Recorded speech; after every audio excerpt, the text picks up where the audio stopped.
ডিম পাড়ে না এরকম একটা পাখির খবর দিতে পারবি? না স্যার আমি পারবো না। ফাজা ভাই তুই মনে হয় পারবি, বল। ডিম পাড়ে না হ্যাঁ, এমন পাখি তো দুনিয়ায় শুধু পারবি? আছে। আছে না, আমি পারবো আছে না, স্যার। স্যার, পাইছি। কোনে আছে? পাইছিস? আছে আরে কোনে পাইছিস কোনে? কেউ জানে? আখলি জানে? আমি জানি মানে? এই, তুই জানিস না? কি করে আমি এ, জানি? হে, হে, ওর বাপ মা পোষেও জানে না, ছোট থেকে কোলে পিঠে করে পোষতে, আর ও জানে না। আরে খুলে বল। হ্যাঁ, দেখি। ওর ছোট বোন পাখি। ছোট বোন?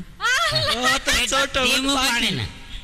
ওর ছোট বোন পাখি ডিম পাড়ে না? ডিম পাড়ে না। আপনি বললেন না ডিম পাড়ে না, এমন পাখির খবর দেখতে হবে। হ্যাঁ, ওই তো খবর দিয়ে দিলাম।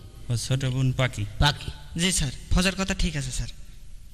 ও সে দরজার খিলটা খুলে এনে আমার মাথায় বাড়ি মার, বুঝলি? মালিক একেবারে হবে। ট্রান্সফার হয়ে যায়। ও ট্রান্সফারের দরকার নেই, আপনার ট্রান্সফার খুব তাড়াতাড়ি হবে। হ্যাঁ। আপনার ট্রান্সফার খুব তাড়াতাড়ি হবে। এই যে চুপ কর। ধরনের গরম পড়া শুরু হয়ে আছে, হিট স্ট্রোকে আপনি মরবেন। এ তো ভালো ঝামেলায় পড়লাম। ঠিকই আছে। চুপ কর। শব্দার্থ? শব্দ অর্থ? হ্যাঁ শব্দের অর্থ? হ্যাঁ, ভালো করে বুঝতে হবে, না কিছুই বুঝতে হ্যাঁ পারবি না। হ্যাঁ হ্যাঁ, বলেন, আপনি বলতে থাকেন। আচ্ছা।